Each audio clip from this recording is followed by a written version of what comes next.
We can all describe our typical worship service flow. There's a rhythm that kind of mimics our daily lives of going to school, going to work, and being with kids, and going to Walmart, that kind of a thing. But what happens after an unexpected tragedy? An event happens that shakes everything, and now nothing feels normal. Nothing seems typical. How do you lead worship after an unexpected tragedy rocks everything? Hi, I'm Dave Dolphin at practicalworshipblog.com, sharing ideas, tips, and practical advice for the everyday worship leader. And on this channel, we have weekly videos that help you lead a worship band and be a leader of people. So if you haven't already, consider subscribing so you don't miss the next video. The day that this video is releasing is September 11th, which is a date here in the US and probably across the world that we will never, ever forget. When a tragic event like this happens, it shakes us. It makes us re-examine our footing, if you will. It also stirs up this heightened sense of community we naturally want to pull together. Tragedy can be a terrorist attack that affects an entire country, but tragedy can also be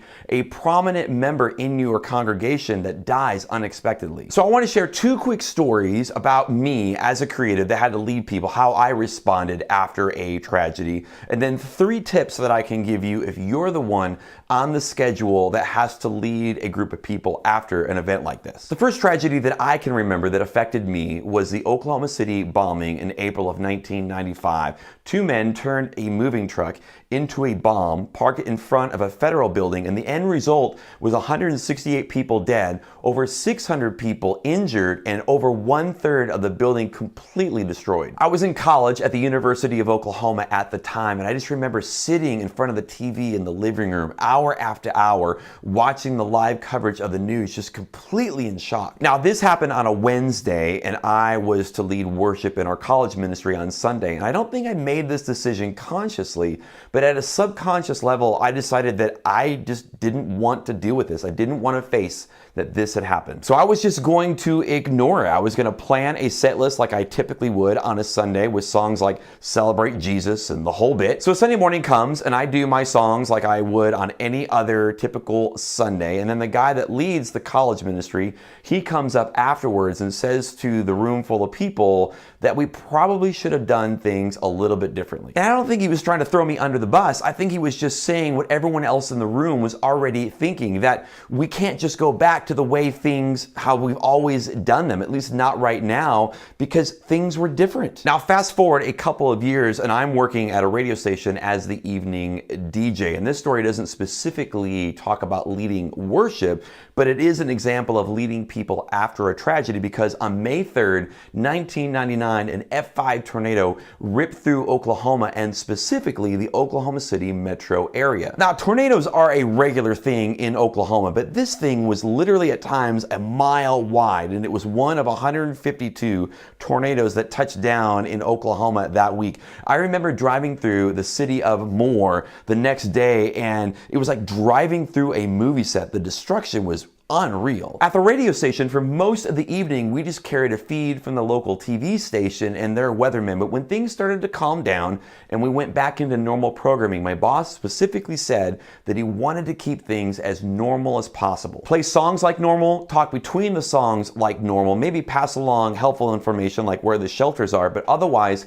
keep things as normal as possible. This leads me to my first tip, that if you're going to lead worship after an unexpected tragedy, lean into what's familiar. My boss at the radio station said that he wanted the station to be a source of comfort. For some people, the only sense of normalcy that they were going to get that evening was going to come from their radio. We could be that one source of something that was familiar. Now, I'm not saying that you lead worship just like normal. That's what I tried to do after the Oklahoma City bombing. You can't ignore the event and pretend like nothing's happened. But there's something comforting about seeing a familiar face on stage, or singing a familiar song, or even just the familiar ritual of going to church and the church service. So the more familiarity that you can bring to the worship service that's appropriate, the better. 2, lean into our source of hope. When these kinds of unexpected tragic events, when they happen, they shake us. They make us re-examine everything we know about the world. And we might sing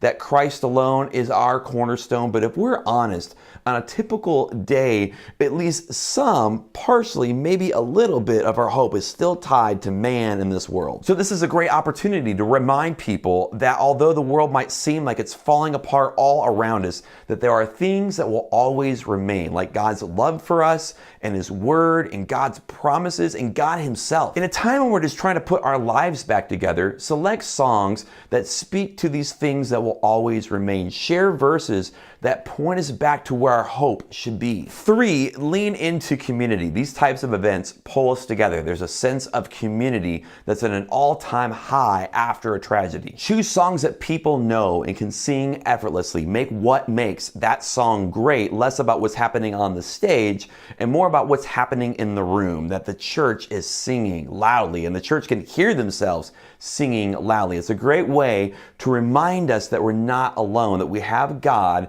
and we have each other. And then there's days like today, which for all intents and purposes really is just another day, but it is a reminder of a tragic event that happened in the past. It's been almost 20 years since the terrorist attacks of 9/11, and if I'm honest, I just felt weird releasing a video on this date that didn't at least acknowledge what happened, even though it was 17 years ago. That's why I picked this topic. A few years ago, April 19th, which is the anniversary of the Oklahoma City bombing, happened on a Sunday. In fact, it was the 20-year anniversary, and I felt weird planning a service that didn't at least mention this event. Everyone in that church that was 25 years or older could tell you where they were at 9:02 that morning. In fact, we had some people in the congregation that were actually in that federal building that morning. So we had the idea of opening the service with the song Glorious Ruins from Hillsong.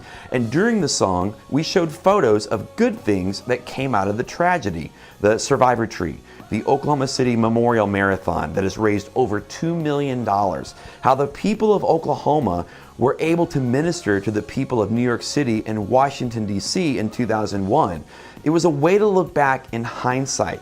The Oklahoma City bombing was a horrible, tragic, senseless event, but here we were 20 years later, stronger.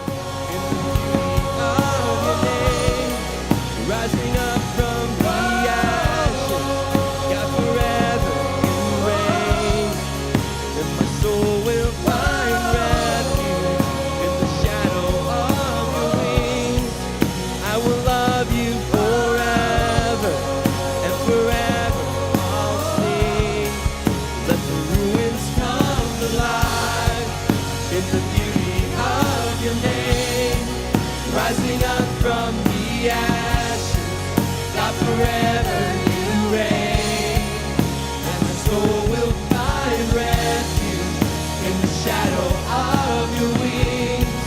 I will love you forever, and forever I'll sing.